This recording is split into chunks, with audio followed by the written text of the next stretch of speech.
In the 16th century before the Common Era, deep inside a limestone cliff in the Valley of the Kings, workers carved a corridor that sloped downward through solid rock for more than 100 meters, ending in a chamber where a king would lie surrounded by maps of a country no living person had ever seen. The walls were covered in instructions for navigating rivers of fire, weighing hearts against feathers, and bargaining with gods who had the heads of jackals and the appetites of crocodiles. This is the story of how ancient Egyptians engineered eternity, not as a vague hope, but as a precise material process requiring spells, tools, geography, and bureaucratic paperwork. Over 3,000 years from the age of the pyramids to the reign of Cleopatra, Egyptians developed the most elaborate afterlife system the world has ever known. It blended star worship with solar theology, agricultural cycles with ancestor veneration, legal proceedings with magic spells, all packaged into guidebooks that promised the dead could navigate the underworld the way merchants navigated the Nile if they knew the right words and carried the right documents. The machinery of immortality involved mummification workshops processing bodies for 70 days, scribes copying spells onto papyrus scrolls customized for wealthy clients, artisans carving tombs deep into desert cliffs, and priests performing ceremonies to restore sight and speech to the dead.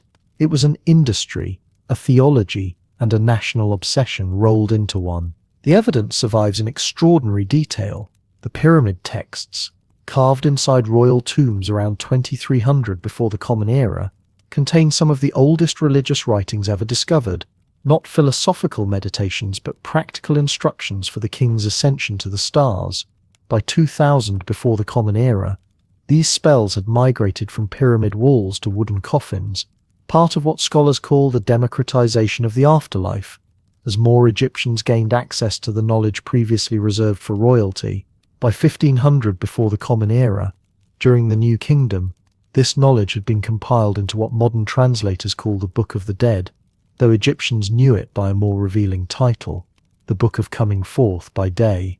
It was not a single text, but a collection of roughly 200 spells, each addressing a specific challenge the dead might face. Spell 6 allowed the deceased to command shabti figurines, small servant statues, to perform agricultural labor in the afterlife. Spell 30b prevented the heart from testifying against its owner during judgment.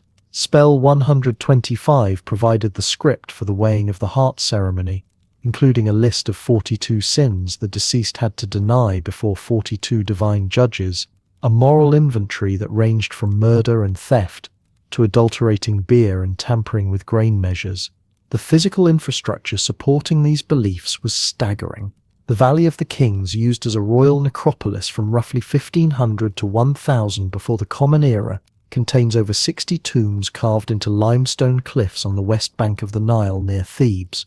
Some tunnels descend more than 100 meters into bedrock, their walls covered floor to ceiling, with texts and images depicting the nightly journey of the sun god ran through the 12 hours of the underworld. Mummification workshops operated in dedicated zones near necropolis sites, using natron salt harvested from dry lake beds at Wadi Natron, northwest of what would become Cairo. Embalmers worked outdoors or in semi-enclosed structures where ventilation could carry away the smell of decay and the fumes of heated resin. They wore masks shaped like the jackal-headed god Anubis and followed procedures refined over centuries.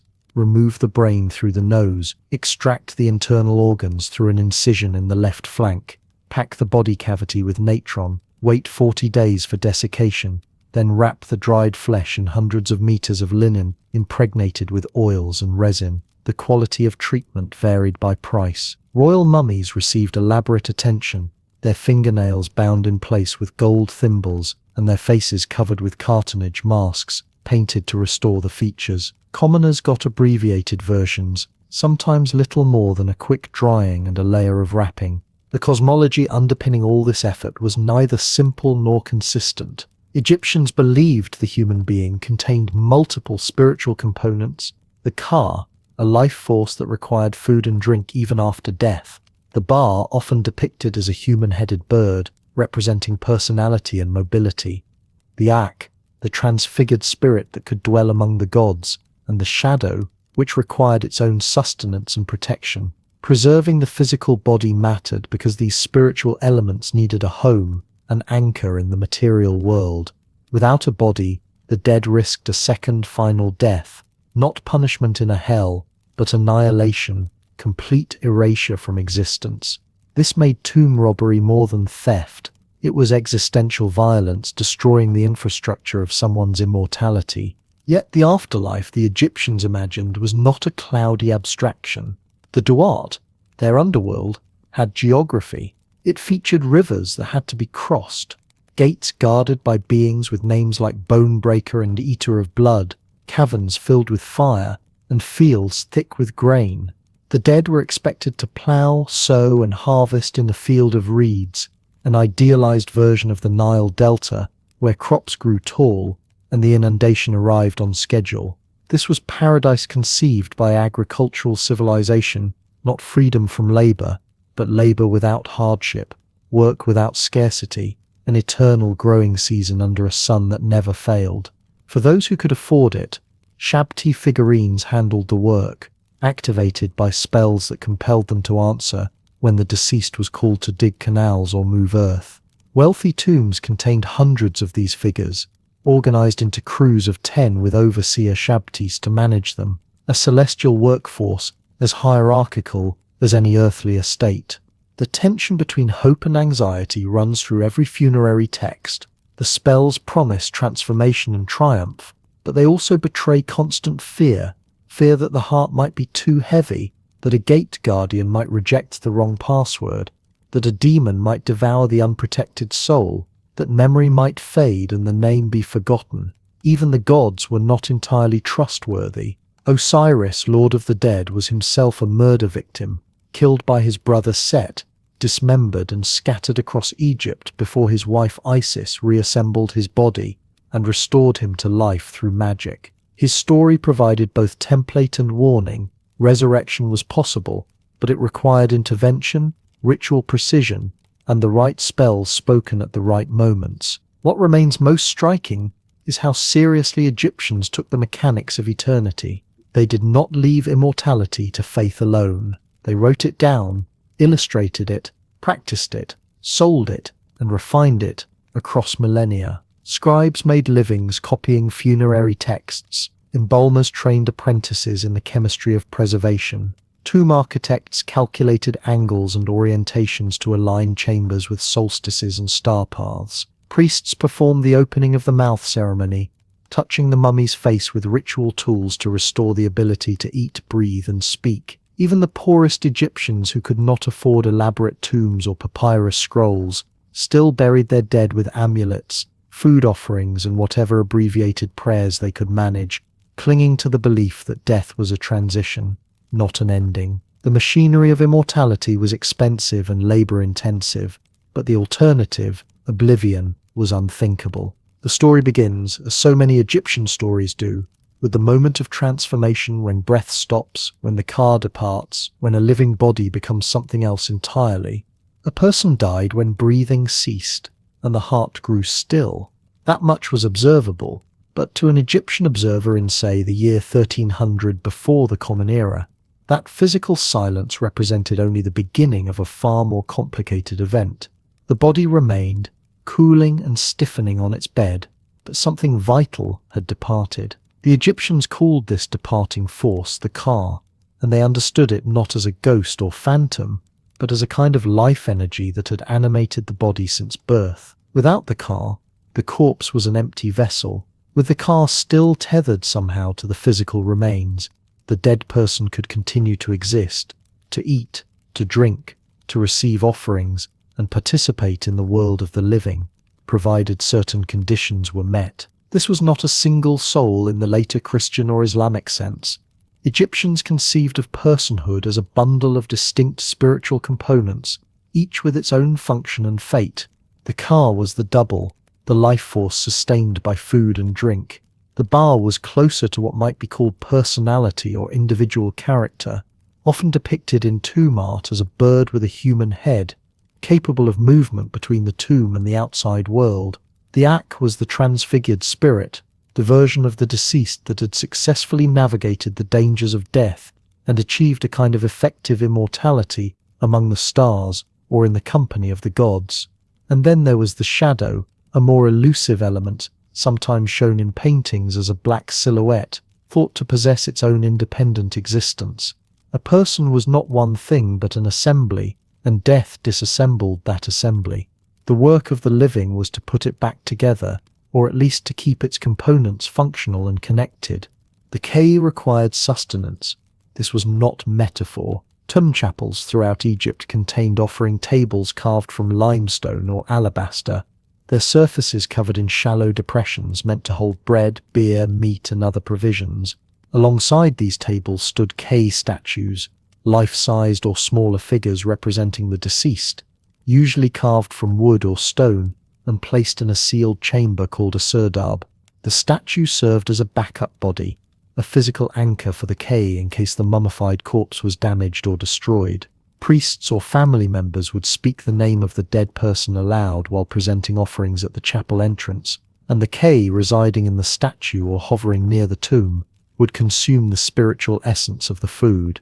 The physical bread would remain on the table, growing stale, but its nutritive energy would pass into the realm of the dead. This was understood as a practical transaction. The K needed to eat. Without nourishment, it would weaken and fade, and the deceased would experience a second final death from which there could be no return. The immediate hours and days after death were filled with ritual action.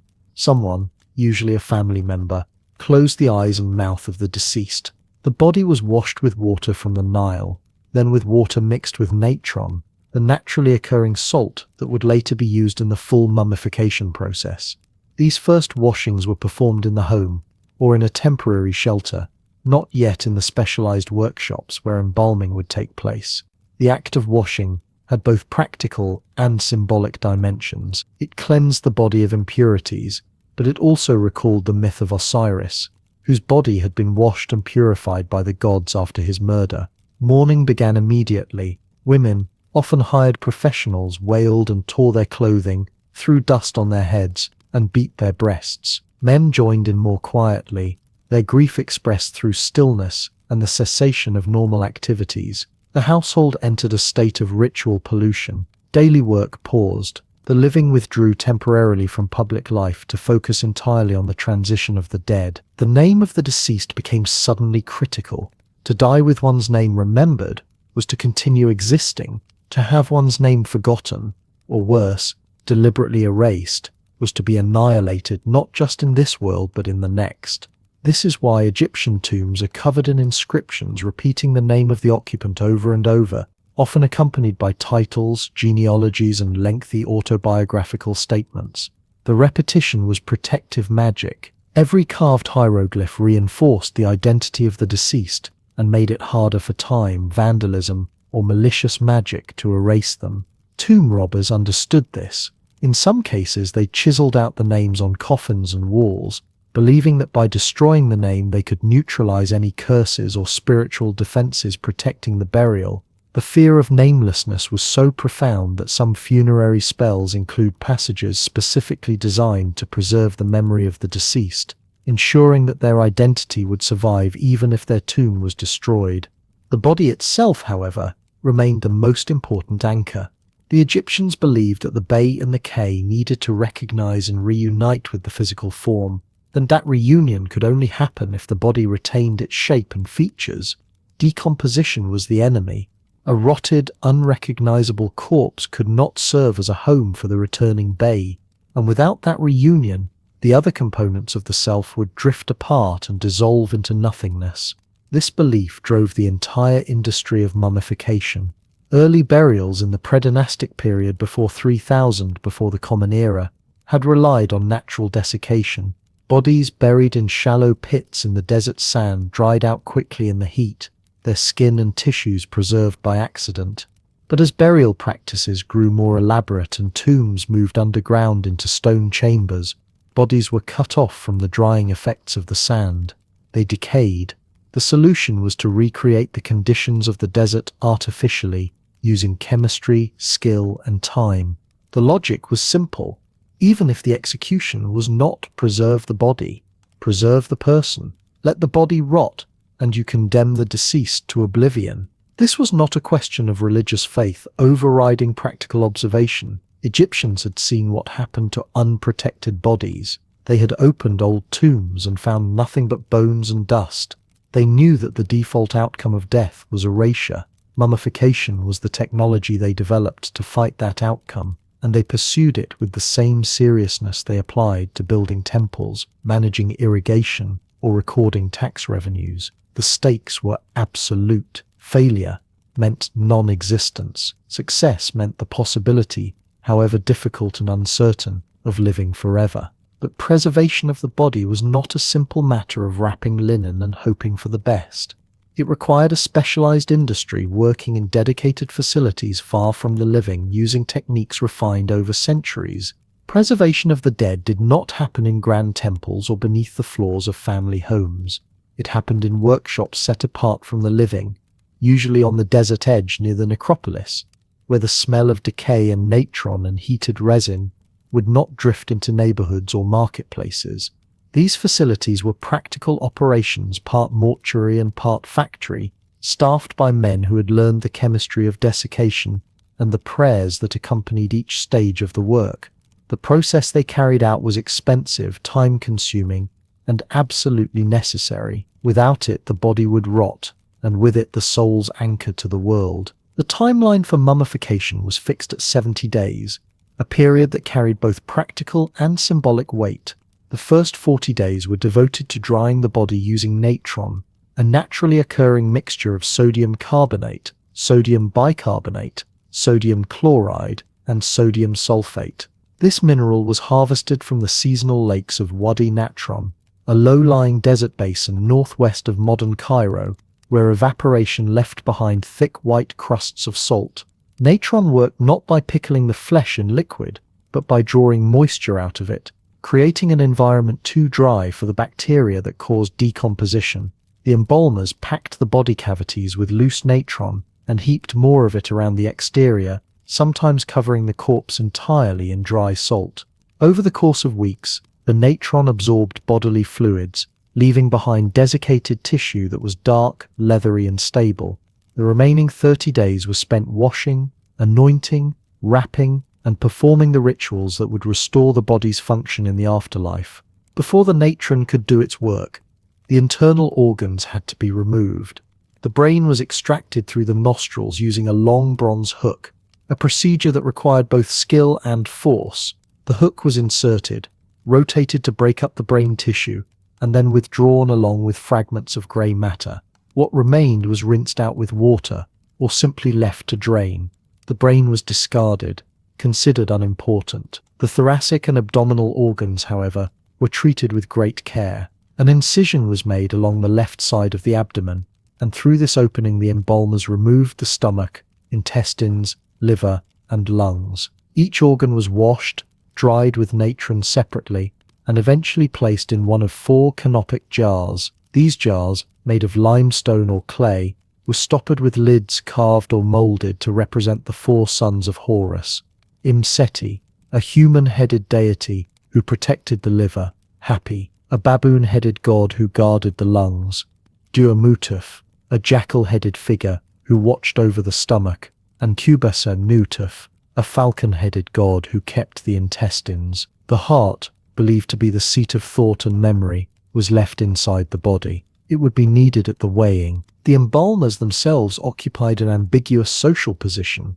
They handled corpses, which made them ritually impure by the standards of daily Egyptian life, yet they performed sacred work essential to the community's relationship with death and the divine. Some texts suggest that the chief embalmer wore a mask representing Anubis, the jackal-headed god of mummification, transforming the human worker into a divine agent for the duration of the ritual. The workshops where they labored were open-air or semi-enclosed structures, built to allow wind to disperse odors and flies to exit freely. Archaeological evidence from sites like the Saqqara necropolis and the Valley of the Kings indicates that embalming took place in tents, reed mat pavilions, or mud brick enclosures with drainage channels cut into the floor to carry away fluids. The tools were simple: bronze knives, hooks, linen pads, ceramic bowls, and large flat slabs where the bodies were laid out. Nearby storage areas held jars of oil, bundles of linen, bags of natron, lumps of resin, and the small amulets and charms that would be tucked between layers of wrapping. Once the body had been dried and the organs removed, the wrapping began. This was not a haphazard process, but a structured layering of linen, resin, and ritual objects. The embalmers first stuffed the body cavities with linen soaked in resin or occasionally with sawdust, sand, or more natron to restore a lifelike shape. They then rubbed the skin with oils and unguents, though whether these were preservative or merely cosmetic remains debated. The wrapping itself involved hundreds of meters of linen, torn into strips of varying widths. Narrow bandages were used for fingers and toes, wider ones for limbs and torso. Between the layers, embalmers placed amulets, scarabs over the heart, D-jade pillars for stability, tie-it knots for protection, wedjet eyes for wholeness. Each object had a specific purpose, and often a corresponding spell from the funerary texts. The outermost layers were coated with warm resin, which hardened as it cooled, sealing the wrappings and adding a final barrier against decay and intrusion. The quality of mummification varied sharply according to wealth. Royal mummies received the full treatment: 70 days of labor, expensive oils and resins, gold amulets, elaborate linen, and canopic jars made of alabaster. The mummy of Tutankhamun, discovered nearly intact in 1922 of the Common Era, was wrapped in layers so saturated with resin that the body had essentially been glued to the floor of its nested coffins. Middle-class mummies, prepared for scribes, artisans, and minor officials, might receive decent linen, basic amulets, and clay or wood canopic jars, but the oils and resins were of lower quality and the wrapping less meticulous. The poor, when they could afford mummification at all, received abbreviated treatment: minimal natron drying, coarse linen, no canopic jars, and sometimes no removal of organs at all. Some bodies were simply wrapped and placed in shallow graves, relying on the dry desert sand to do what natron and resin would have done in a more controlled environment. The natural desiccation provided by hot sand and low humidity had preserved pre-dynastic bodies for centuries before mummification became a formal craft, and it continued to serve as a fallback for those who could not pay for embalmers. The 70-day period was not arbitrary. It corresponded roughly to the time between the death of a prominent individual and the completion of tomb preparations, allowing family members and priests to arrange the burial while the body was being treated. It also echoed the absence of certain stars from the night sky during parts of the year, a pattern Egyptians associated with cycles of death and rebirth. The number 70 itself appears in other ritual contexts, including the days of mourning prescribed in some texts, and the number of years Osiris was said to have reigned before his murder. Whether these connections were originally causal or became reinforcing over time is unclear, but the timeline became fixed in practice and belief. What emerged from the embalming tent was no longer a corpse in the usual sense. It was a transformed object, neither fully human nor fully divine, stabilized in a liminal state that would allow the soul to recognize it, inhabit it, and use it as a base of operations in the afterlife. The wrappings gave the body a new skin, the amulets gave it protection, and the resin sealed it against time. Once the body was wrapped and sealed, it was placed inside a coffin, not merely a container, but a symbolic womb of rebirth covered in texts meant to guide and protect the dead. The body now rested in its wrappings, sealed with resin and linen, its organs stored in their jars. What remained was to place the mummy inside a container that was not merely practical but charged with meaning, painted with spells, carved with doorways to the next world, and designed to serve as both shield and map. The coffin was where protection became visible, where words took the shape of painted columns and carved hieroglyphs, where the boundary between the living and the dead grew thin enough for offerings to pass through. In the centuries before 2000 of the Common Era, during what historians call the Middle Kingdom, something remarkable happened to the written instructions for navigating death. Spells that had once been carved exclusively inside the pyramids of kings began appearing on the coffins of provincial governors, priests, wealthy landowners, and their families. These were the coffin texts, a sprawling collection of over 1,000 spells adapted from the older pyramid texts and supplemented with new material. The change was not merely cosmetic, it represented a shift in who could claim access to the mechanisms of resurrection, a democratization of eternity that spread from the royal burial grounds at Saqqara and Giza outward to regional centers along the Nile. A nomarch buried at Asut, or a temple administrator interred at Beni Hassar, could now lie surrounded by the same protective formulas that had once belonged solely to pharaohs. The afterlife, it seemed, had opened its gates wider, though it still required literacy, wealth, and access to skilled craftsmen to pass through them. The coffins themselves were typically made from local sycamore or imported Lebanese cedar, shaped into rectangular boxes with flat lids. They were oriented north to south, with the head of the deceased positioned to face east toward the rising sun. The interior surfaces were covered in columns of hieratic script, the cursive form of hieroglyphs used for everyday writing, painted in black ink with section headings and spell numbers sometimes marked in red. The texts were dense, repetitive, and highly specific. Spell 38 allowed the deceased to transform into a lotus flower. Spell 76 provided the words to assume the form of a falcon. Spell 462 dealt with preventing the corpse from decomposing in the underworld. Many spells offered navigational instructions, naming the guardians of gates, listing the correct passwords, and describing the geography of the Duat in terms that mixed poetic metaphor with what reads almost like bureaucratic documentation. The effect was overwhelming, a written armor that left no surface unprotected and no contingency unaddressed. The exterior decoration followed its own logic. On the eastern side of many Middle Kingdom coffins, a pair of eyes was painted at head height, large and outlined in black, gazing outward. These were the eyes of Horus, and they allowed the deceased to see into the world of the living. Just below the eyes, a false door was often carved or painted, a symbolic portal through which the K could emerge to receive offerings left in the tomb chapel. Around the false door, offering lists were inscribed, cataloguing the bread, beer, meat, fowl, linen, and incense that the deceased required for sustenance. The lists were both wishful inventories and magical guarantees, as the act of writing the name of an object was believed to make it available in the afterlife. Some coffins included images of sandals, headrests, weapons, and jewelry painted on the interior or exterior surfaces, ensuring the deceased had access to these items, even if the physical objects were stolen or decayed. Protective deities occupied the remaining surfaces. The goddesses Isis and Nephthys often appeared at the head and foot of the coffin, their wings outstretched in gestures of mourning and protection.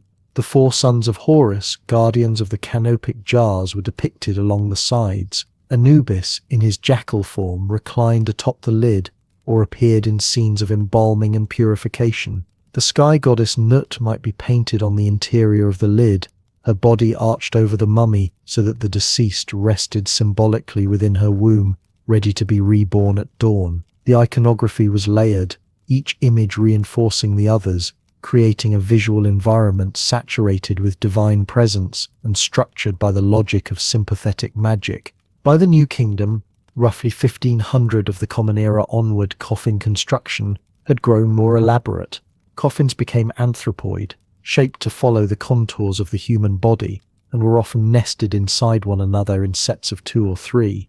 The outermost container might be a stone sarcophagus weighing several tons, carved from granite or limestone, its exterior covered in protective spells and offering scenes. Inside the sarcophagus rested a series of wooden coffins, each slightly smaller than the last, fitted together like a set of Russian dolls. The symbolism was layered as well. Each coffin represented a stage of transformation, a threshold crossed, a skin shed. The innermost coffin held the mummy, often with a cartonnage mask fitted over the head and chest. Cartonnage was a material made from linen or papyrus soaked in plaster, molded while wet into the desired shape, then painted and gilded once dry. The mask restored the face, rendering it idealized, eternally youthful, with inlaid eyes of glass or stone that seemed to gaze calmly into the darkness. It was an act of reconstruction, giving back to the wrapped and faceless mummy a visible identity, a name, a presence that could be recognized by gods and family alike. The evolution from pyramid text to coffin texts reflected broader changes in Egyptian society. The Old Kingdom had been a period of centralized power, when the king was not merely the ruler of Egypt, but the axis around which the cosmos turned. His pyramid was the machine of his resurrection, and the spells carved into its inner chambers were his alone. By the Middle Kingdom, however, the political landscape had fractured and reassembled, and with it came a shift in religious authority. Local temples gained influence, provincial nobles commissioned their own tombs, and the texts that had once been royal secrets became available to anyone who could afford a scribe and a coffin. The spells were adapted, personalized, sometimes garbled in transmission, as scribes working in different regions copied from older examples or improvised based on memory and local tradition. The result was a body of literature that was both more accessible and more chaotic, lacking the uniformity of the pyramid texts, but far richer in variation and regional character. What did not change was the underlying assumption that words had power, that knowing the correct formula could compel a god to act or a door to open, that the afterlife was a place governed by rules which could be learned and exploited. The coffin was not passive, it was a tool, a manual, a fortress and a womb. It held the body, preserved the identity, and provided the knowledge necessary for survival in a realm where ignorance meant annihilation. These texts, however, were only part of a much larger archive of spells and instructions, eventually compiled into what modern scholars call the Book of the Dead. The papyrus scrolls placed beside coffins in New Kingdom tombs were not uniform scriptures but personalized guidebooks, their contents varying by wealth, region, and the specific anxieties of the deceased. What modern scholars call the Book of the Dead was never a single book at all. It was a loose collection of roughly 200 spells, prayers, and instructions that could be selected, arranged, and illustrated according to need and budget. A wealthy official might commission a scroll 10 meters long, densely painted with vignettes showing every stage of the journey through the underworld. A modest artisan might afford only a few key spells copied in hasty hieratic script on a strip of cheaper papyrus. The texts themselves had evolved from older sources, borrowing heavily from the coffin texts of the Middle Kingdom, and, before that, from the pyramid texts carved into royal burial chambers 1,000 years earlier. By the time of the New Kingdom, beginning around 1500 before the Common Era, these spells had been adapted, expanded, and made available to anyone who could pay a scribe. The scribes who produced these scrolls worked in temple scriptoria and private workshops, often near necropolis sites where demand was steady. They kept master copies on hand, reference scrolls from which individual spells could be selected and combined. A client might visit and specify which dangers most concerned them: transformation into a bird to escape confinement, protection against snakes and crocodiles, ensuring access to water and bread, or the ability to recall their own name. The scribe would then copy the chosen spells onto a fresh roll of papyrus, inserting the name of the deceased into the standard formulas. The quality of the calligraphy, the richness of the pigments, and the skill of the illustrator all depended on what the family could afford. Some scrolls are masterpieces of Egyptian art, with vivid scenes rendered in red, blue, green, and gold. Others are functional at best, the hieroglyphs cramped and irregular, the illustrations reduced to rough outlines. The spells themselves addressed a bewildering range of problems. Spell 6 allowed the Shabti figurines buried in the tomb to perform labor on behalf of the deceased, sparing them the exhausting work of ploughing and irrigation in the afterlife. Spell 15 was a hymn to the rising sun, aligning the dead with the solar cycle and ensuring their daily rebirth alongside Re. Spell 30 prevented the heart from bearing witness against its owner during judgment, a kind of legal safeguard inscribed on heart scarabs and tucked into the mummy wrappings. Spell 72 allowed the deceased to leave the tomb by day and return at night, a privilege that required both magical knowledge and the correct recitation. Spell 81 provided transformation into a lotus flower, Spell 83 into a phoenix, Spell 87 into a serpent. These were not metaphors. The Egyptians believed the dead might genuinely need to assume other forms to navigate certain regions of the Duat, or escape hostile beings. Navigation spells were particularly important. The underworld was not an abstract void, but a mapped territory with rivers, gates, caverns, and fields. Spell 144 listed the names of the gates and the beings who guarded them, along with the passwords required for passage. Each gate had a doorkeeper, a watcher, and a herald, and all three had to be addressed correctly, or the deceased would be turned away. The names were strange and threatening: Swallower of Shades, Loud of Voice, Demolisher, Eater of Blood.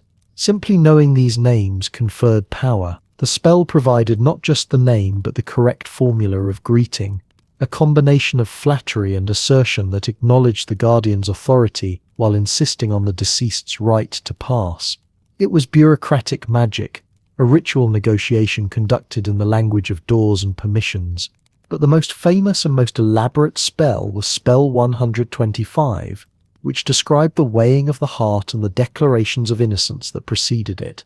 The deceased entered the Hall of Two Truths, a vast chamber where 42 divine judges sat in rows, each representing a nome of Egypt or a specific moral principle. Before the weighing could begin, the deceased had to recite the negative confession, addressing each judge in turn and declaring freedom from particular sins. I have not killed. I have not stolen. I have not caused pain. I have not reduced the measure of grain. I have not deflected the water in its season. I have not driven cattle from their pastures. I have not trapped birds in the marshes of the gods. The list was exhaustive and specific, covering theft, murder, blasphemy, sexual misconduct, fraud, and the petty cruelties of daily life. The confessions reveal what mattered to Egyptian ethics: fairness in trade, respect for temple property, proper behavior toward animals and the environment, and above all the maintenance of Ma'at, the cosmic order that held chaos at bay.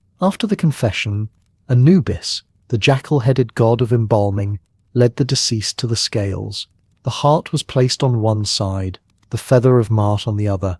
Thoth, the ibis-headed god of writing and measurement, stood ready with his palette and reed pen to record the result.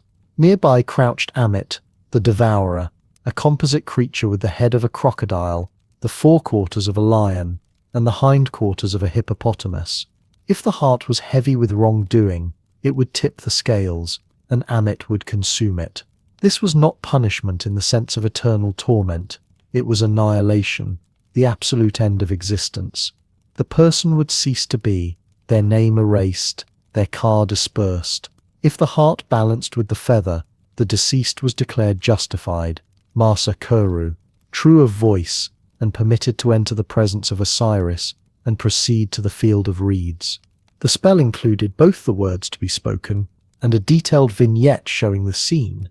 In painted versions, Anubis adjusts the scales with one hand while steadying the deceased with the other. Thoth leans forward with his writing tools. Ammit waits with an expression of patient hunger. The deceased often appears twice, once standing before the scales in white linen, and once kneeling in supplication before Osiris, who sits enthroned at the far end of the hall, holding the crook and flail. Behind Osiris stand Isis and Nephthys, his sister wives, and sometimes the 4 sons of Horus, who guarded the canopic jars. Every element of the composition had meaning. Every gesture and posture reinforced the solemnity of the moment. Some spells were meant to be recited by the deceased, but others required the voice of a priest or family member. Spell 1, known as the spell for going out into the day, was often performed at the funeral itself, spoken over the mummy as it was placed in the tomb. Spell 23, for opening the mouth of the deceased, was part of a ritual conducted with specialized tools: an adzi, a Pesach kef blade made from meteoric iron, and a ceremonial chisel. The priest touched these instruments to the mouth, eyes, ears, and nose of the mummy or its statue, symbolically restoring the senses and allowing the dead to breathe, see, hear, speak, and eat. Without this ritual, the spells written on papyrus would remain inert. The words had to be activated, brought to life through performance and contact. The vignettes that accompanied the spells were not mere decoration. They functioned as visual spells, maps, and mnemonic devices, A scene showing the solar bark navigating the river of the Duat reminded the deceased of the path to follow. A depiction of the deceased drinking water from a pool under a sycamore tree reinforced the spell that secured access to water in the afterlife. An image of the deceased presenting offerings to Osiris activated the reciprocal relationship between the living and the dead, the giving and receiving that sustained existence in both worlds. The illustrations also served as proof. In a culture where literacy was limited, a painted image carried authority. It demonstrated that the proper rituals had been performed, the proper spells known, the proper relationships honored. The texts themselves acknowledged the dangers and uncertainties of the journey. They offered protection against demons, snakes, and the supernatural predators that haunted the underworld. They provided counterspells against forgetting, against speechlessness, against being turned upside down or forced to eat excrement. These were not abstract fears. They reflected real anxieties about loss of identity, loss of agency, and the humiliation of helplessness. The afterlife was imagined as a place where the usual rules did not apply, where the dead might be subject to forces beyond their control unless they possessed the right knowledge. The Book of the Dead was that knowledge written down, illustrated, and placed within reach. These spells assumed the dead were not resting peacefully, but embarking on a perilous journey through a landscape as complex and dangerous as any earthly frontier. The spells assumed geography. They did not describe vague states of being or symbolic territories accessible only through meditation. They mapped corridors, named rivers, and warned of specific dangers located in measurable space. The Duat was not heaven. It was a country with borders, infrastructure, and bureaucracy, laid out beneath the surface of the known world like a reflection in dark water. It was also, in the most practical sense, the path the sun took every night. When Ra disappeared below the western horizon, he entered the Duat through a gateway in the mountains, boarding a boat that would carry him through 12 hours of darkness before emerging again in the east. This was not metaphor. Egyptian cosmology treated the sun's nightly journey as a real voyage through real geography, and the dead who wished to live forever had to follow the same route. They did not drift toward some distant paradise. They descended into the earth and traveled east through dangerous country, hoping to survive long enough to see dawn. The earliest detailed maps of this territory appeared in royal tombs during the New Kingdom, inscribed on walls in corridors that sloped downward into bedrock. The Book of the Duat, whose title translates roughly as that which is in the underworld, divided the night into 12 sections, each corresponding to an hour and a region. The sun's bark floated down a river that wound through caverns and over sandbars, past cities of the dead, fields of grain, lakes of fire, and fortresses manned by gods with knives. Each hour had its own Necilanium, its own threats, and its own required knowledge. The first hour began at sunset, in a place called the Horizon, where the living and the dead still overlapped. Here the solar bark entered a body of water that some texts called the Winding Waterway, a river that flowed eastward through the underworld, just as the Nile flowed northward through Egypt. The deceased, if they had been buried properly and equipped with the correct spells, hoped to board this vessel or travel alongside it. Those who succeeded joined a crew that included gods, the blessed dead, and beings whose sole function was to tow the boat through shallows or sing hymns that kept hostile forces at bay. By the second and third hours, the river passed through regions where the dead went about tasks that resembled earthly labor. They plowed fields, harvested grain, and tended livestock under the supervision of local deities. These were not punishments. The Duat contained farmland because the Egyptians could not imagine a functional cosmos without agriculture. Even in the underworld, order required cultivation, and the dead were expected to participate. This is where Shabti figurines earned their keep, performing the heavy work their owners wished to avoid. The fourth and fifth hours grew more dangerous. The river narrowed, caverns closed in. The text described regions called the Desert of Sokar, named after a falcon-headed god of the necropolis, where the bark could not float and had to be dragged overland by serpents or towed by jackals. Sand replaced water. Darkness thickened. Hostile beings gathered near the path, and the sun's light dimmed to a flicker. This was the deepest part of the night, the moment farthest from dawn, and it required the most powerful magic to survive. Gates appeared throughout the journey, typically 12 of them corresponding to the 12 hours, though some texts listed more. Each gate was a physical structure, a massive door set in a wall, guarded by beings whose forms combined human and animal features in combinations that defied anatomy. One gate might be watched by a creature with the body of a man, the head of a beetle, and knives for hands. Another by a goddess, with a serpent's tail and a mane of fire. The texts gave these guardians names, and the names were not poetic. One was called He Who Lives on Maggots, another, Blood Drinker, a third, Bone Breaker, who dwells in slaughter. To pass a gate, the deceased had to know three things: the name of the gate itself, the name of its guardian, and the correct words to speak. This was not symbolic password security. The spells treated language as a technology. Saying the wrong name or using the wrong phrase meant the gate stayed closed, and what lay on the wrong side of a closed gate was not a minor inconvenience. The texts were clear.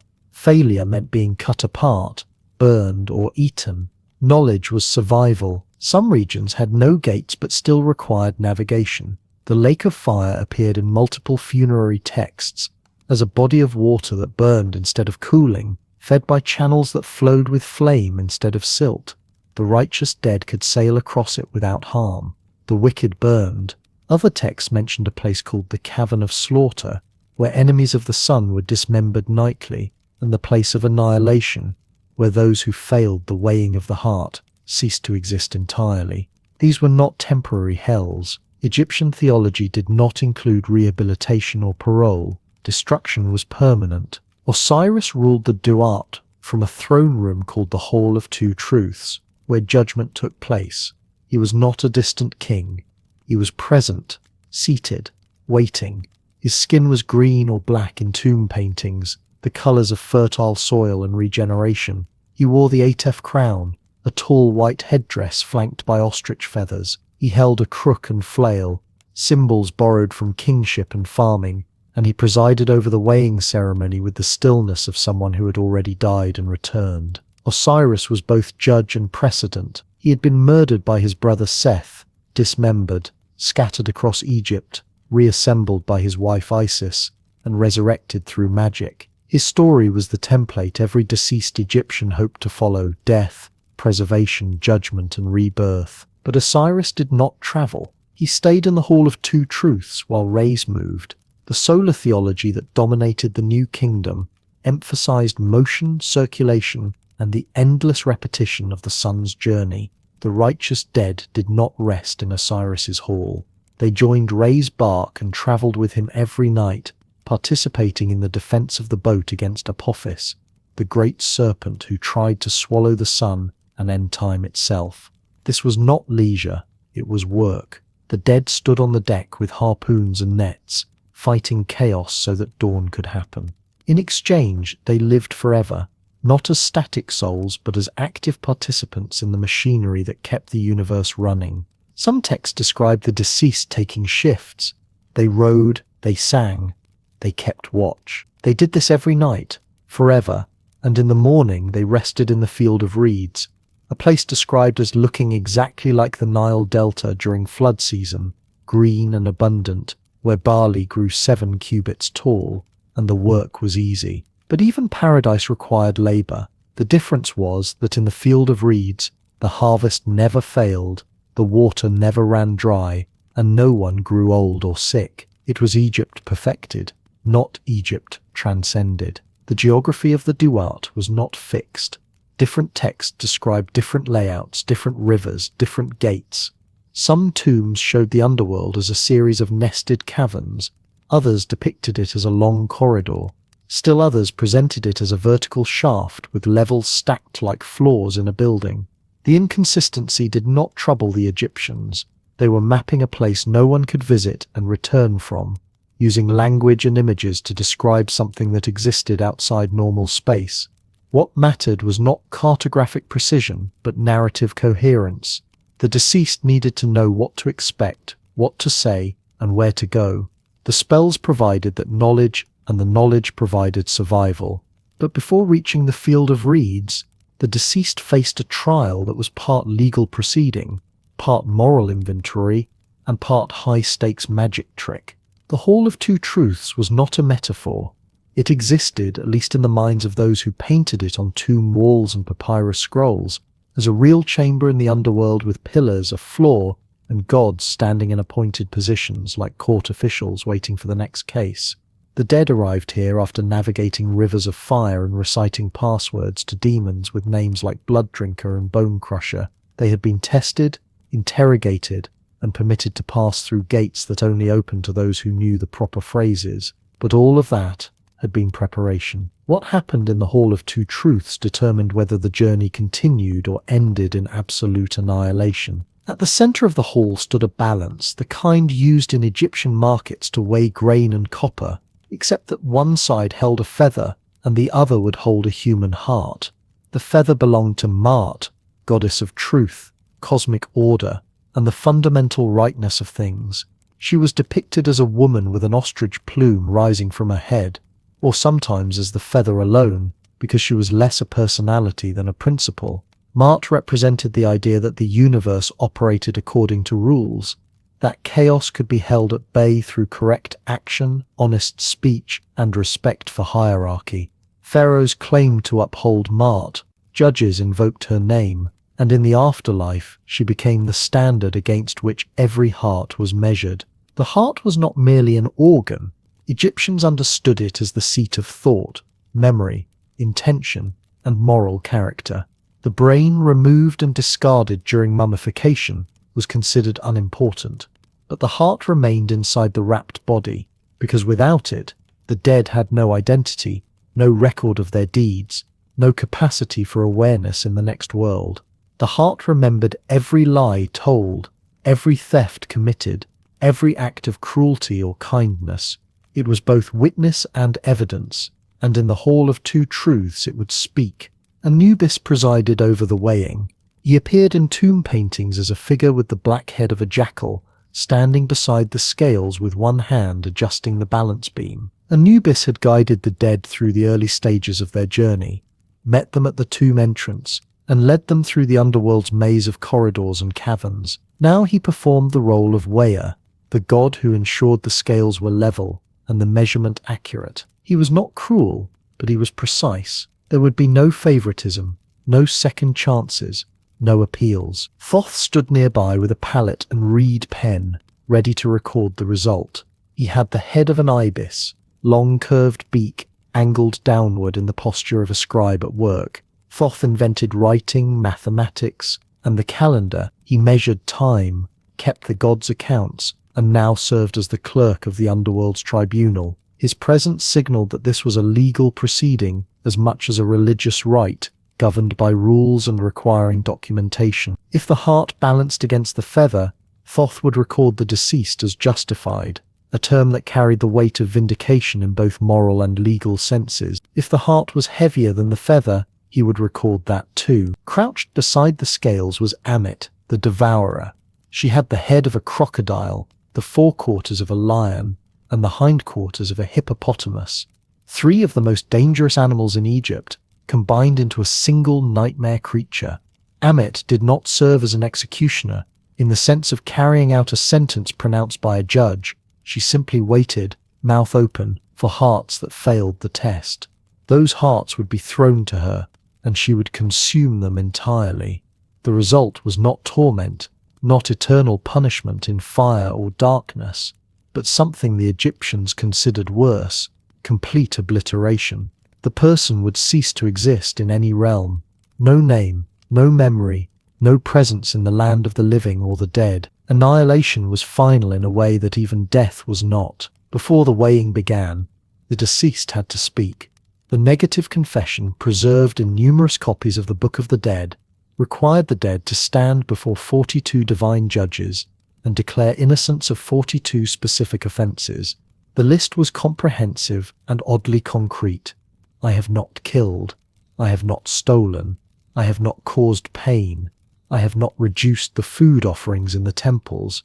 I have not had sexual relations with a boy. I have not fouled the water. I have not driven cattle from their pastures. I have not trapped birds belonging to the gods. I have not caught fish with bait made of their own bodies. The specificity suggests a legal tradition, not vague moralizing. These were real crimes, enumerated like charges in a courtroom, and the deceased had to deny each one by name. Each of the 42 judges had a title and a role. Some were called Dangerous of Face or Eater of Shades. Others were named for the city or temple they represented. The dead addressed them directly, adjusting the confession to suit the judge's domain. To the god of the necropolis, the deceased denied disturbing the dead. To the god of the granary, they denied tampering with the grain measure, a serious economic crime in a society where wheat and barley functioned as currency and food security depended on accurate accounting. To the god of the flood, they denied blocking water or damaging irrigation channels, offences that could starve entire villages.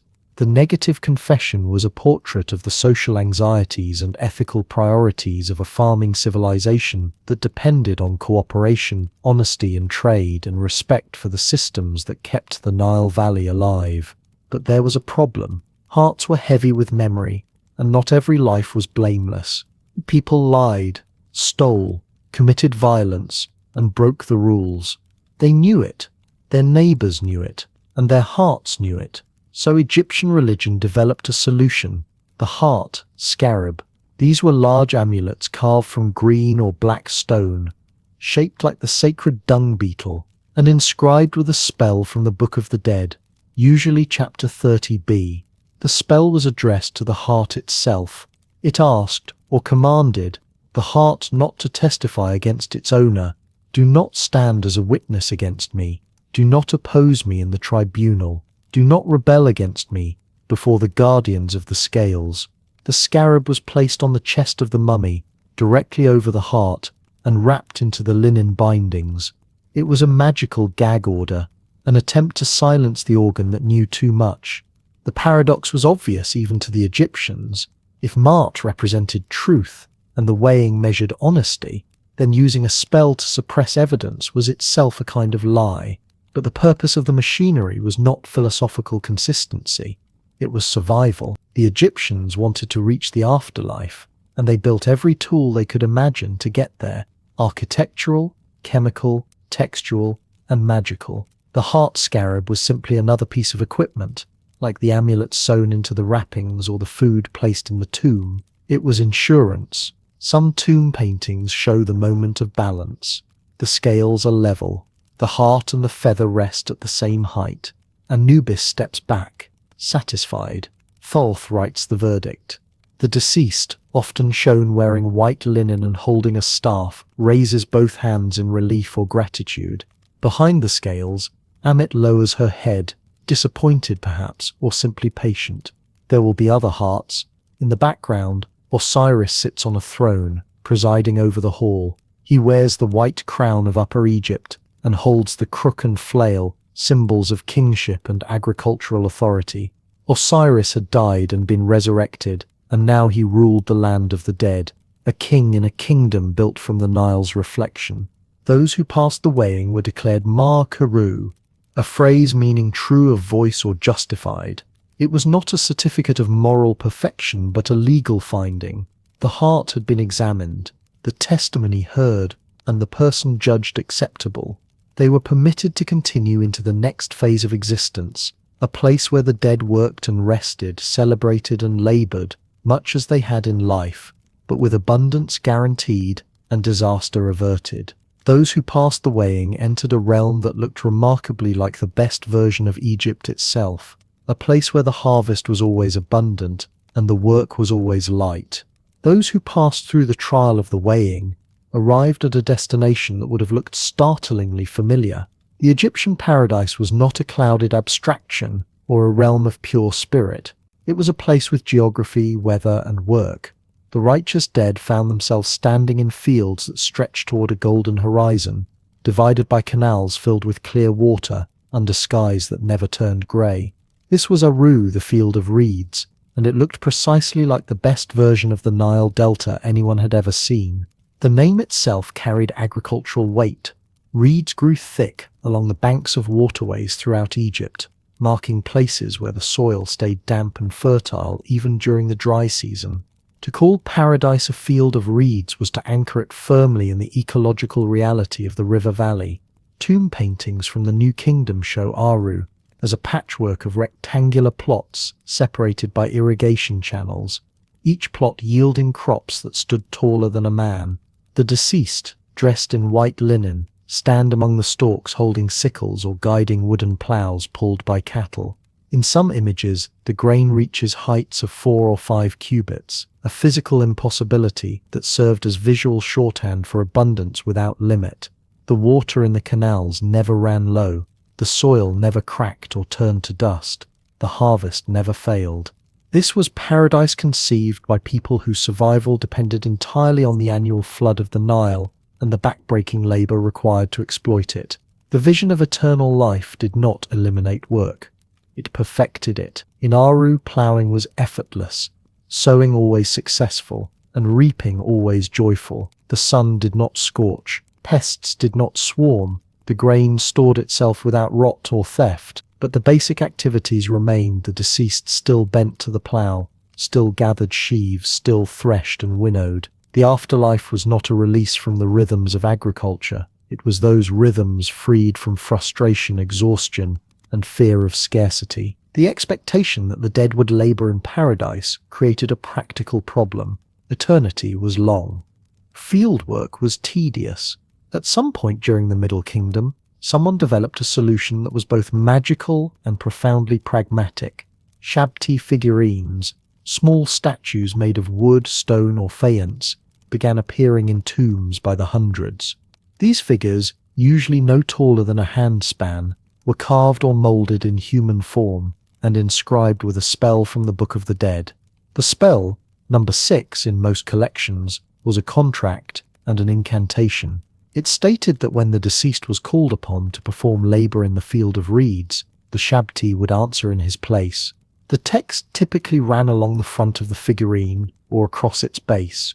It addressed the Shabtai directly, instructing it to say when summoned that it was present and ready to work. The spell covered plowing, sowing, irrigating, and transporting sand. A curious inclusion that suggests some awareness of the maintenance work required to keep irrigation systems functional.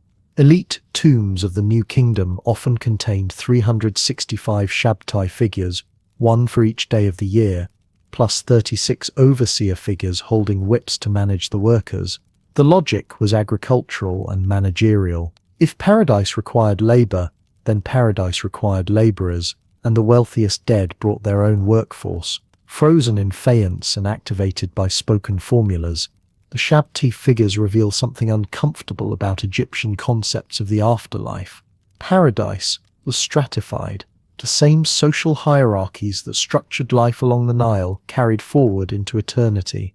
The tomb owner expected to oversee, the Shabti expected to obey. Some scholars have argued that the proliferation of Shabti indicates anxiety about the democratization of afterlife access during the Middle Kingdom. When funerary texts became available to non-royals, the risk emerged that paradise might become crowded with people unaccustomed to leisure. The Shabti system restored order. It ensured that even in Aru, someone would do the digging, but the field of reeds was not solely about labor. It was also a place of reunion and pleasure. The text described the presence of family members, including parents, spouses, and children. The dead were expected to eat and drink, not symbolically but literally, consuming bread, beer, roasted fowl, and cuts of beef. Offering tables in tombs show the deceased seated before piles of food, and the same scenes recur in depictions of Aru. The appetite survived death. So did the capacity for physical intimacy. Some tomb paintings and papyrus illustrations show couples embracing in the afterlife, and spells in the coffin texts make oblique references to sexual vitality being restored. The Egyptians did not spiritualize away the body. They perfected it and placed it in an environment where all its needs were met without limit or consequence. Gods walked through the field of reeds, though they did not dominate it. Re appeared in his solar bark, traveling overhead during the day. Osiris presided as the lord of the justified dead, but he did not micromanage their activities. The relationship between the deceased and the divine in Aru was more collegial than feudal. The dead had passed judgment. They had proven their worthiness. Now they participated in the cosmic order rather than simply submitting to it. Some texts suggest that the deceased joined Ray's crew during the nightly journey through the Duat, taking up oars or standing watch against the serpent Apophis. Others describe the dead as becoming stars, taking their place in the imperishable constellations that circled the northern sky. The afterlife offered not one destiny but many, and the righteous could move between roles depending on preference or need. The insistence that paradise required work was not purely pragmatic. It was theological. The Egyptians believed that order, which they called mat, was not a passive state, but an active process. The universe tended toward chaos.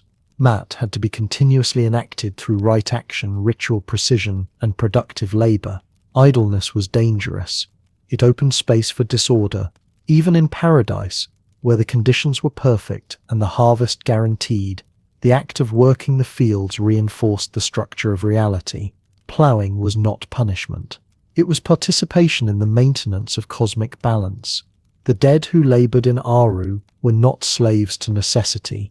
They were partners in the eternal renewal of creation. This vision carried implications for how the living understood their own labor. If the afterlife mirrored the ideal conditions of the Nile Valley, then the work done in life was not merely survival, it was rehearsal. Every season of planting and reaping, every canal dug and every wall of mud brick laid, every basket of grain carried to the granary prepared the individual for the perfected labor of Aru. The scribe who copied spells and the farmer who guided the plow were both training for eternity. The line between earthly duty and cosmic responsibility blurred. The fields were sacred not because gods lived in them, but because they prefigured paradise. Not everyone shared the same vision of Aru. Variations existed across regions, dynasties, and social classes. Some texts emphasize agricultural abundance. Others focus on proximity to the gods or participation in solar theology. The poor, who could not afford elaborate tomb jom, likely held simpler and more personal versions of the afterlife, shaped by oral tradition and local custom. But the basic template remained remarkably stable for over 1,000 years. Paradise was a place of water, green growth, and satisfied hunger. It was Egypt without famine, taxation, or the fear that next year's flood might fail. The Field of Reeds was not escapism. It was extrapolation. It took the best moments of life in the Nile Valley, the moments when the harvest came in heavy, and the granaries filled and the family gathered to eat bread, still warm from the oven, and it made those moments permanent. The Egyptians did not dream of a paradise that transcended the material world. They dreamed of a material world that finally worked the way it was supposed to. But not everyone could afford elaborate tombs, papyrus scrolls, or armies of Shabti servants. The machinery of immortality was expensive, and most Egyptians had to make do with simpler arrangements. The machinery of immortality was expensive. A painted coffin required skilled carpentry and weeks of labor. A papyrus scroll, inscribed with a full repertoire of spells, might cost what a farmer earned in several years. Canopic jars carved from limestone, amulets fashioned from lapis lazuli or carnelian, oils imported from distant lands, the services of professional embalmers who knew the rituals by heart. All of this required wealth that most Egyptians simply did not possess. Yet the belief that death was a threshold rather than an ending was not the exclusive property of kings and nobles. It lived just as stubbornly among the poor, who faced the same uncertainties and harbored the same hopes. They simply had to make do with less. For most Egyptians, burial meant a shallow pit dug into the sand at the edge of the desert, beyond the zone of cultivation where floodwaters reached. The body was wrapped in linen, sometimes not even embalmed, and placed on its side in a flexed position that recalled the posture of sleep or the unborn. A few pottery jars might accompany the deceased, holding bread, beer, or grain. A simple amulet, perhaps a scarab carved from cheap stone or moulded from faience paste, rested near the heart or throat. There was no grand procession, no reading of spells by priests in leopard skins. Family members dug the grave themselves, lowered the body, and covered it with sand and stone. The dryness of the desert did what natron and resin accomplished for the wealthy. It preserved the flesh, sometimes better than the elaborate techniques used in the embalming workshops of Memphis or Thebes. Collective burial grounds, sprawling and unmarked, clustered near every town and village. These were not the neat rows of a modern cemetery, but chaotic accumulations where graves overlapped, cutting into earlier burials as space filled up over generations. Archaeologists excavating such sites often find layers of interment, the bones of grandparents disturbed by the graves of grandchildren, all pressed together in the same patch of sand. There were no stone sarcophagi here, no false doors carved with offering formulas. Memory was maintained not through monumental architecture, but through the simple repetition of visits. A son pouring water onto the sand, a daughter leaving a bowl of dates, a widow speaking her husband's name aloud to keep it circulating in the world of sound and breath. Funerary goods for the poor were often second-hand. Coffins passed from one family to another, the previous owner's name chiseled away and replaced with fresh paint. Shabti figures, the small servant statues meant to perform labor in the afterlife, were mass-produced in molds and sold in markets alongside cooking pots and sandals. These were not the finely carved wooden figures found in royal tombs, each inscribed with an individual spell. They were crude clay or faience forms, sometimes no larger than a finger, bearing only the most abbreviated text or none at all.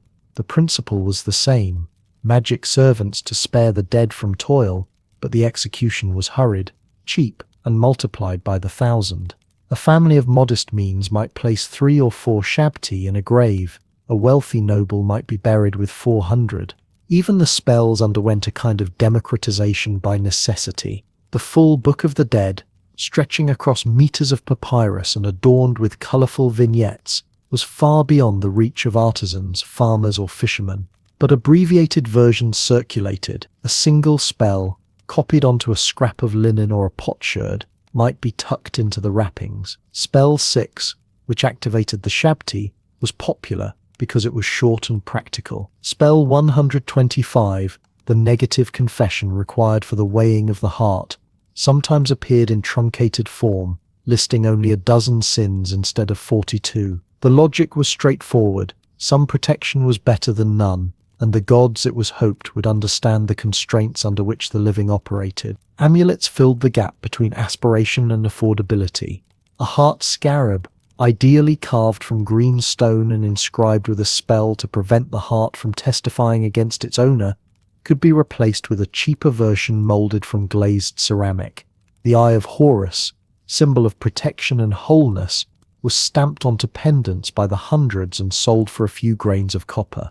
The D-Jade pillar, representing stability and the backbone of Osiris, appeared in miniature form, small enough to tie onto a cord and wear against the skin in life before being buried with the body. These objects carried the same symbolic weight as their expensive counterparts, and there is no evidence that anyone believed they worked less well.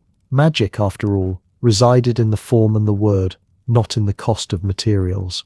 The worker village of Deir el-Medina, on the west bank of the Nile near Thebes, offers a rare window into how non-elite Egyptians managed death and memory.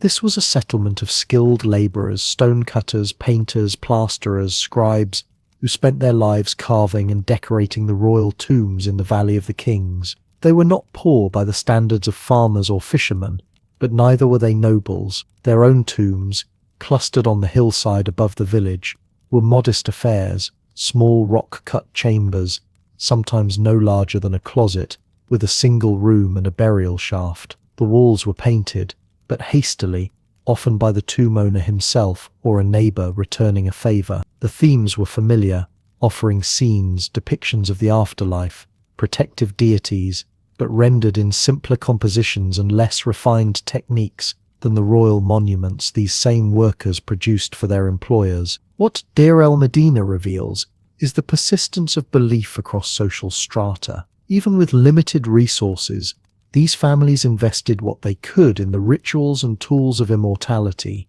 They mummified their dead when possible, though the results were often poorly executed. They commissioned coffins, though the wood was thin and the paint prone to flaking. They wrote spells, though the hieroglyphs were sometimes misspelled or garbled. They left offerings, though the bread went stale and the beer dried up within days. The mechanics were imperfect, but the commitment was absolute. These were people who spent their working hours contemplating eternity in stone and paint, and they were not about to abandon the project when it came to their own families. Community played a role that wealth could not buy. In the absence of endowed estates or permanent priesthoods, it was the living relatives and neighbors who kept memory alive. A man's name was spoken at village festivals. His widow poured libations at his grave on feast days. His children taught his grandchildren to recognize the spot where he lay, even if no monument marked it. This was a more fragile form of immortality than the stone-carved names of kings, but it was not ineffective. As long as someone remembered, as long as someone spoke the name and left the offering, the dead continued to receive sustenance in the forms that mattered: presence, acknowledgement, the simple fact of not being forgotten. The system was unequal, and everyone knew it. A king could commission a tomb that took decades to complete and required the labor of hundreds. A farmer's son was lucky to get a day of his brother's time, and a hole deep enough to discourage scavengers. Yet the underlying assumptions were shared. The dead needed food, water, and shelter. They faced judgment and required justification. They traveled through dangerous terrain and needed protection. They hoped to reach a place of peace and abundance, where the grain grew tall and the work was not so heavy. The difference was not in belief, but in the resources available to enact it, and the Egyptians, pragmatic as always, understood that the gods would have to make allowances. Even as beliefs evolved and dynasties rose and fell, the basic promise remained that death was not the end, but a journey that could be navigated with the right knowledge, the right tools, and the right words. Egyptian afterlife beliefs did not emerge fully formed from the desert sand carved into stone tablets by divine hands. They accumulated across 30 dynasties and more than 3,000 years, layered like sediment in the Nile Delta, each era depositing new ideas atop older foundations without fully erasing what came before. By the time scribes in Alexandria were translating ancient funerary spells into Greek, the religious landscape had absorbed contradictions, syncretisms, and compromises that would have baffled the pyramid builders of the 27th century before the Common Era. What held this sprawling system together was not theological consistency but practical persistence, the conviction that death could be navigated, that preservation mattered, and that words spoken correctly carried power. The Old Kingdom, spanning roughly from 2600 to 2100 before the Common Era, concentrated its immortality machinery almost exclusively on the king.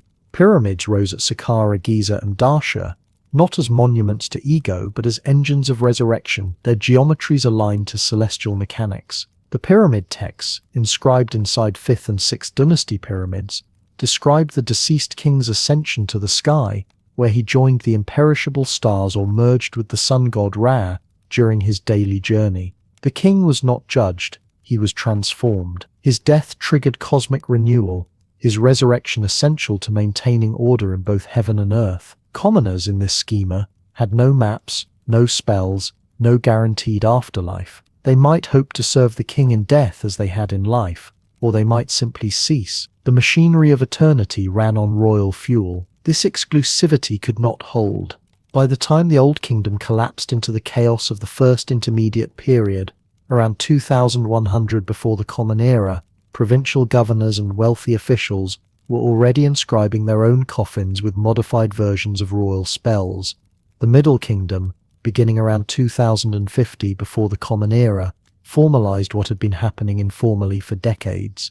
The coffin texts appeared, painted in cursive hieroglyphs on the interior walls of wooden coffins belonging to officials, priests, and landowners. These texts borrowed freely from the pyramid texts but adapted them for a non-royal audience. Now anyone with sufficient resources could claim access to the field of reeds, navigate the Duat, and avoid the demons who lurked in its caverns. The afterlife had been democratized, though it remained expensive. The rise of the coffin texts coincided with the increasing prominence of Osiris, the god who had himself died and been resurrected. Unlike Ra, the distant solar deity of eternal cycles. Osiris was a god who had experienced murder, dismemberment, and the vulnerability of the dead.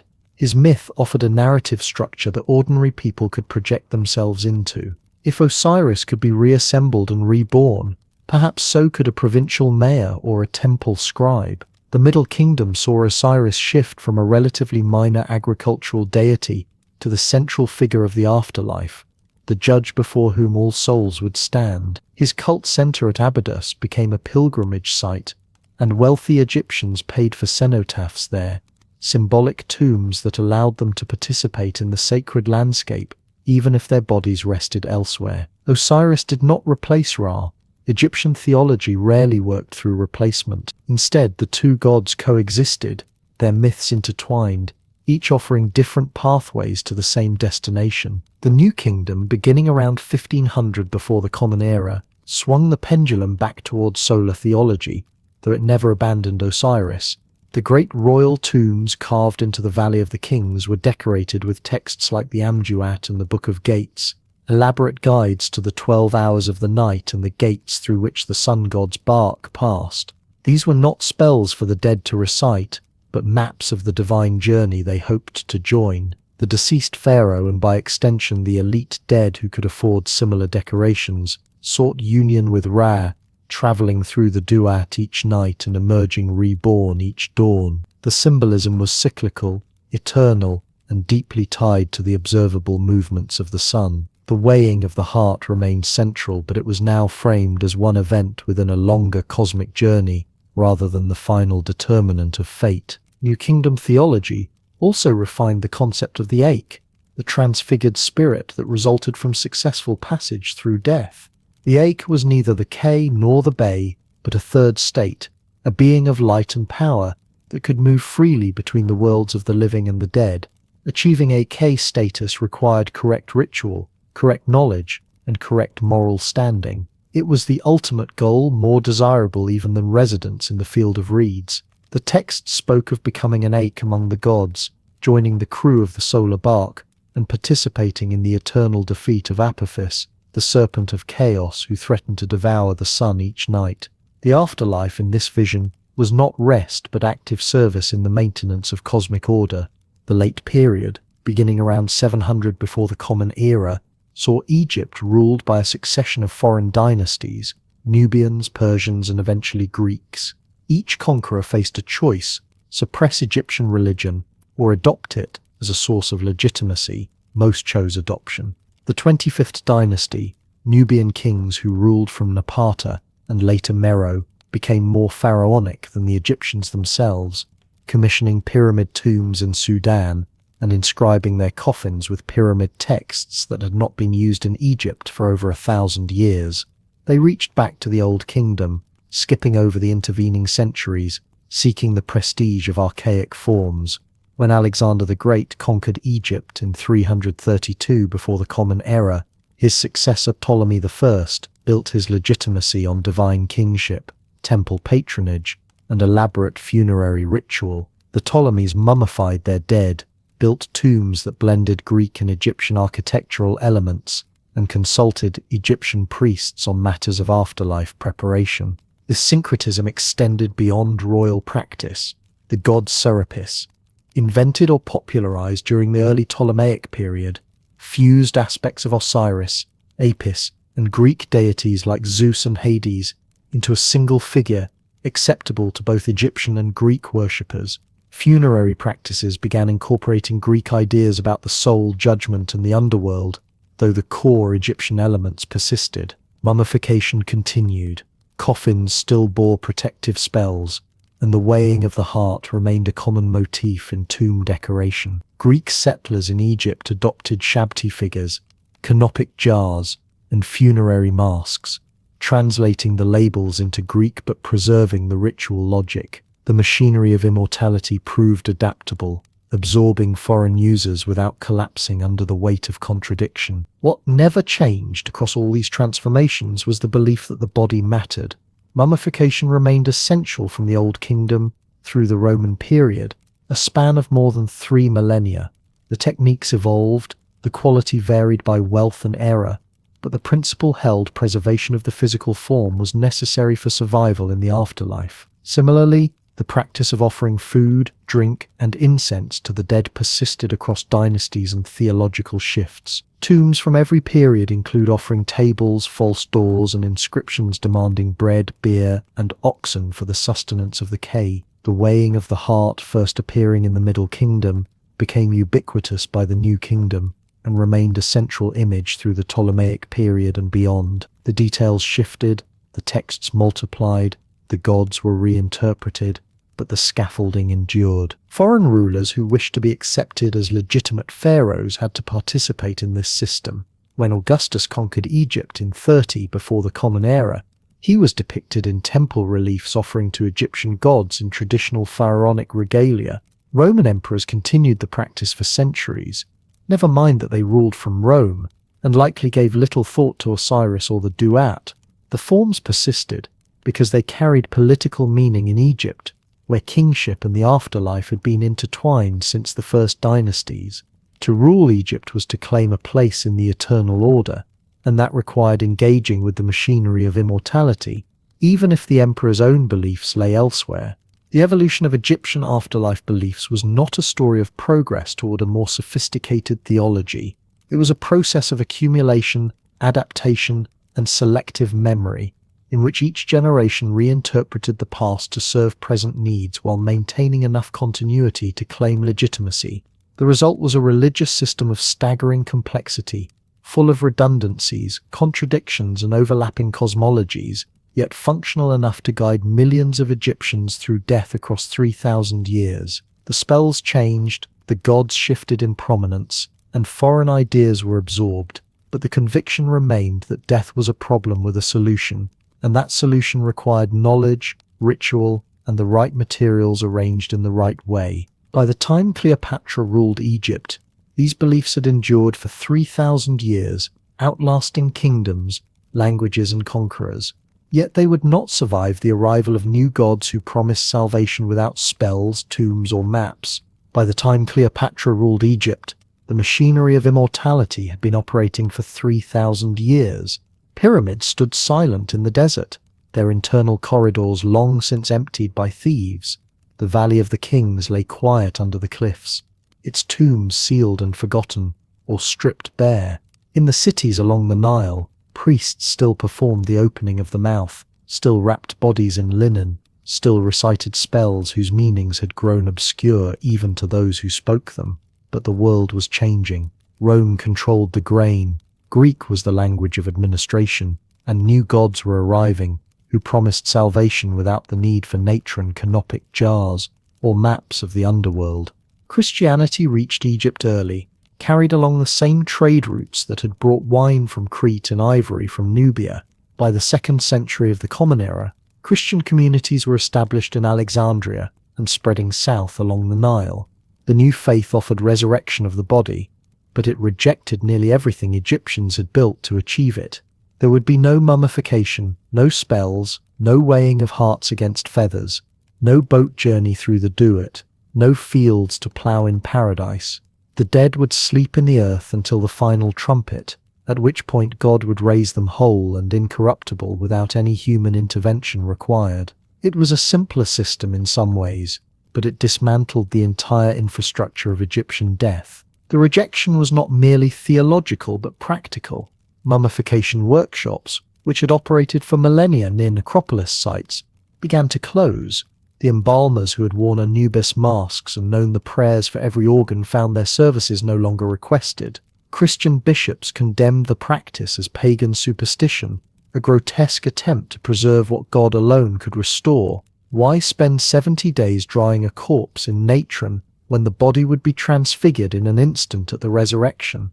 The logic was airtight, but it erased an industry and a cosmology in a single theological move. Coptic Christians, as Egyptian Christians came to be called, did retain certain habits of care for the dead. Bodies were still washed, wrapped in linen, and buried with some ceremony. Tombs were still marked, and families still gathered to remember their departed. But the wrapping was simple, the linen plain.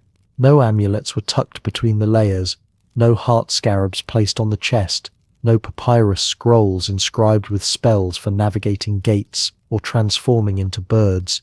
The tombs themselves were modest, small chambers cut into rock or mud brick structures above ground, often clustered near churches or monasteries. Some Coptic burials reused older pharaonic tombs, scraping away the painted gods and hieroglyphic texts to make room for crosses and prayers in Greek or Coptic script. It was a quiet act of erasure, done not out of malice but out of indifference. The old gods simply no longer mattered. By the 4th century of the Common Era, Christianity was the dominant religion of Egypt. Backed by imperial authority, temples to Isis and Osiris were closed or converted into churches. Priests who had once officiated at funerals now served as monks or disappeared into private life. The great cosmological texts, the pyramid texts and coffin texts and books of the dead, ceased to be copied. The knowledge they contained became the property of the past, and the past was increasingly seen as a time of error and darkness. There were exceptions, of course. In remote villages along the Nile, older practices lingered, amulets were still worn, charms still whispered, and the line between ancestral magic and Christian prayer was not always clear, but the institutional machinery had stopped. The workshops, the scribal schools, the guilds of embalmers, the painters of coffins, all were gone. The arrival of Islam in the 7th century of the Common Era completed the transformation. Arab armies swept into Egypt in 641, and within a decade the country was under Muslim rule. Islam, like Christianity, rejected mummification and the elaborate funerary rites of the pharaohs. The dead were to be buried quickly, within a day if possible, wrapped in simple cloth and laid on their right side facing Mecca. There were prayers and there was washing, but no preservation, no maps, no spells. The afterlife was in God's hands, and human effort could do nothing to engineer it. The old necropolis sites fell further into disuse. The Valley of the Kings became a curiosity, a place where travelers occasionally wandered to marvel at the carved corridors and strange paintings. Some tombs were used as shelter by hermits or squatters. Others were stripped of anything valuable and abandoned. Yet the old imagery did not vanish entirely. Coptic art borrowed motifs from pharaonic Egypt. The Ankh, symbol of life, became a Christian cross with a loop at the top. Paintings in Coptic churches sometimes featured palm fronds and vines that echoed the designs of older tomb art. Islamic architecture in Egypt incorporated columns and stones salvaged from ancient temples, embedding fragments of the pharaonic world into mosques and madrasas. It was not reverence exactly, but a kind of pragmatic recycling. The stones were there, well cut and sturdy, so they were reused. The fact that they once stood in temples to gods no one worshipped anymore made them no less useful. Tomb robbing, which had plagued Egypt since the pyramids were built, accelerated in the centuries after the old religion died. With no priests to guard the necropolis sites and no cultural taboo protecting the dead, the tombs became warehouses of raw material. Wooden coffins were burned for fuel, linen wrappings were stripped and sold, mummies themselves were ground into powder and sold as medicine, a practice that persisted into the 19th century. European apothecaries stocked mummy dust, believing it had curative properties. The irony was absolute. The bodies, so carefully preserved for eternity, were reduced to commodities, their Kaz and Baz and Axe forgotten, their names lost. Some tombs were quarried for stone, others were buried under sand and debris, erased by wind and time until even their locations were uncertain. By the 18th century, when European travelers began visiting Egypt in greater numbers, the ancient sites were in ruins. The pyramids of Giza still stood too massive to dismantle, but the Valley of the Kings was a landscape of open shafts and rubble. Hieroglyphs covered the walls of temples and tombs, but no one could read them. The language had been dead for over 1,000 years. Travelers collected fragments, bits of painted coffin, scraps of papyrus, small amulets and shabti figurines, sold by local dealers who had no idea what they meant. Egypt became fashionable, exotic, a land of mysteries, but the mysteries were real. The machinery of immortality had stopped, and its operators had left no instruction manual. The breakthrough came in 1822, when Jean-François Champollion deciphered the Rosetta Stone, and unlocked the hieroglyphic script, suddenly the walls could speak. The pyramid texts, silent for 4,000 years, could be read. The Book of the Dead, dismissed as superstitious nonsense, revealed itself as a coherent guide to a coherent cosmology. Egyptology was born, and with it came a flood of excavation, translation, and interpretation. Archaeologists began mapping the Valley of the Kings, clearing tombs, cataloguing artifacts. Museums in London, Paris, Berlin, and Cairo filled with mummies, coffins, papyri, and funerary goods. The dead, who had hoped to rest in the field of reeds, found themselves displayed under glass, their names written on plaques in languages they had never heard. What remains now is a curious mixture of reverence and commerce. The mummies rest in climate-controlled rooms, their linen wrappings darkened with age, their faces still recognizable under layers of resin. The papyri are scanned and digitized, their spells available online for anyone to read.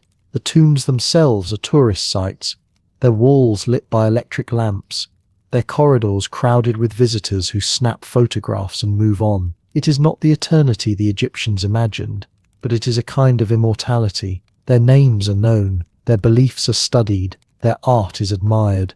The machinery failed, in the end. The car did not endure, the bar did not return, the heart was not weighed, and the field of reeds remained a metaphor. But the impulse that built the machinery, the stubborn human insistence that death cannot be the final word, survives in every museum, every translation, every excavation that brings the past back into the light.